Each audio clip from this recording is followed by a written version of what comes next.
आजादी के आंदोलन से लेकर आजादी पश्चात तक के सैन्य व असैन्य युद्धों में यादवों ने अपने शौर्य की गाथा रची और इनमें से कई तो मातृभूमि की बलि देवी पर शहीद हो गए। सन 1739 में ईस्ट इंडिया कंपनी के विरुद्ध सर्वप्रथम खटलापुरम उर्फ तमिलनाडु के यादव वीर अलमुत्तु कोन ने विद्रोह का झंडा उठाया और पहले स्वतंत्रता सेनानी के गौरव के साथ युद्ध करते हुए वीर गति को प्राप्त हुए। सन 1848 में रेवाड़ी हरियाणा के राव गोपाल देव, जिन्होंने अकेले ही 28 अंग्रेजों को मार गिराकर यादव पराक्रम का परिचय दिया। 10 मई 1857 के स्वतंत्रता संग्राम में यादवों ने प्रमुख भूमिका निभाई और रेवाड़ी के राव रामलाल ने दिल्ली पर धावा बोलने वाले क्रांतिकारियों का नेतृत्व कर आंदोलन को मजबूत किया। 18 नवंबर 1857 को स्वतंत्रता क्रांति के प्रमुख नायक रेवाड़ी नरेश राजा राव तुला राव ने नारनौल हरियाणा में जनरल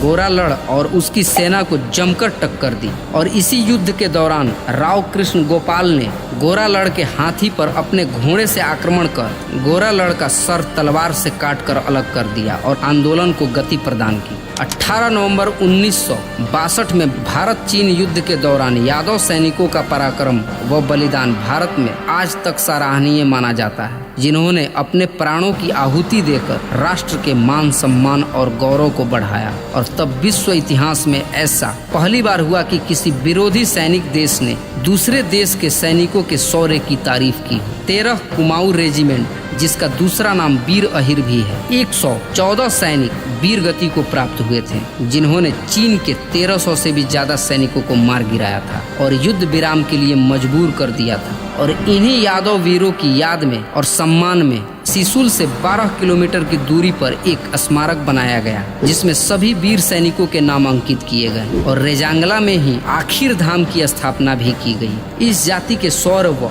वीरता को देखते हुए समय समय पर लोगों द्वारा माननीय सभापति महोदय, भारतीय सेना में अहिर रेजिमेंट की स्थापना की मेरी मांग उठाने की अनुमति देने के लिए आपका धन्यवाद। सभापति महोदय, अहिर रेजिमेंट बनवा दीजिए, हम मेडल से झोली भर देंगे और गोली कहीं भी आएगी हम सीना आगे कर देंगे। अहिर रेजिमेंट के गठन की मांग की जाती रही है और उनकी मांग जायज भी है। की उत्पत्ति और भगवान श्री कृष्ण के यादव कुल में जन्म के बारे में संसार में महानतम वंशों में से एक यादव वंश बहुत विशाल है। अन्य जातियां अधिकांशतः मध्यकाल में अपना लेखन पा सकी, लेकिन यादव जाति इस मायने में वैदिक जाति है। उनके वंशों का उल्लेखन वेदों व पुराणों में मिलता है। विभिन्न धार्मिक और ऐतिहासिक ग्रंथों के अध्ययन के आधार पर चलो इसे जानते हैं। भगवान ब्रह्मा के 10 मानस पुत्र हुए। इनमें से एक है ऋषि अत्रि।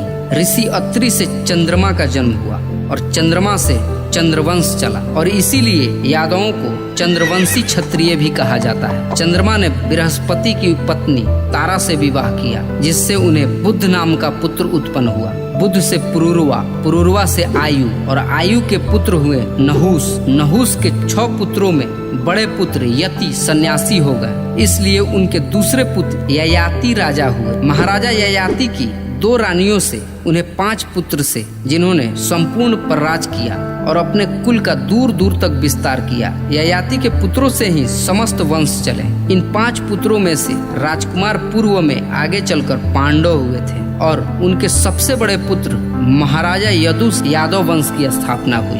भगवान श्री कृष्ण का जन्म भी इसी वंश में हुआ। यदु के 4 पुत्रों में से उनके दूसरे पुत्र राजकुमार क्रोष्टा ने राज्य का अधिग्रहण किया और पहली यदुवंशी शासक बन गए, जिनकी करीब